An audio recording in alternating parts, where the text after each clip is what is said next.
The most annoying unwritten rule of work that my research has uncovered is the learning to be indirect in your speech, the talking around the point and the using kid gloves instead of just saying what you mean. And my research called it this because that is literally what it is, but it can be called other things like professionalism or civility.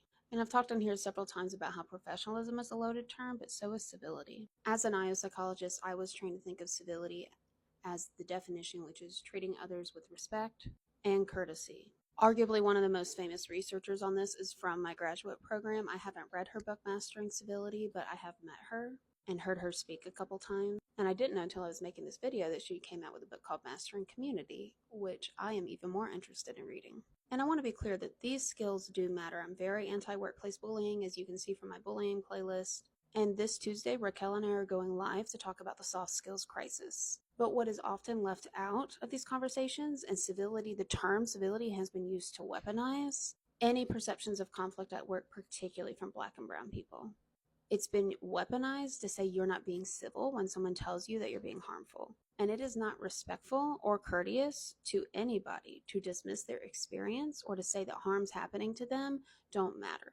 And this is why I think our second episode that Raquel and I ever did was on being kind is not the same as being nice. Because nice has also been weaponized.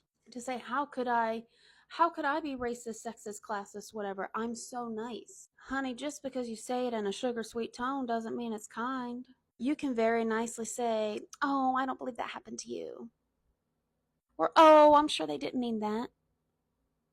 Or you're just blowing it out of proportion.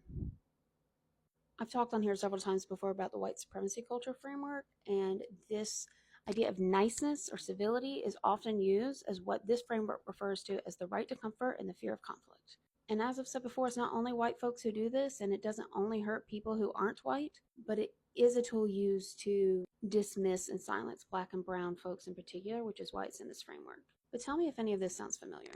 The right to comfort shows up as the belief that those with power have a right to emotional and psychological comfort, which is another aspect of valuing logic over emotion. I've made several posts about that. The fear of conflict is also scapegoating those who cause discomfort. For example, targeting and isolating those who name racism rather than addressing the actual racism that is being named.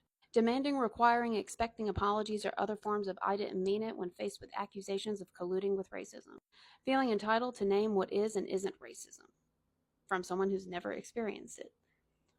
White people, or those with dominant identities, equating individual acts of unfairness with systemic racism or other forms of oppression. For example, when talking about systemic racism, I have heard a white lady I grew up with talk about the one time someone asked her with her 5 kids at Walmart if she had WIC benefits, and to her that was racism. Girl. Let me know if you'd like to see a breakdown of the fear of open conflict.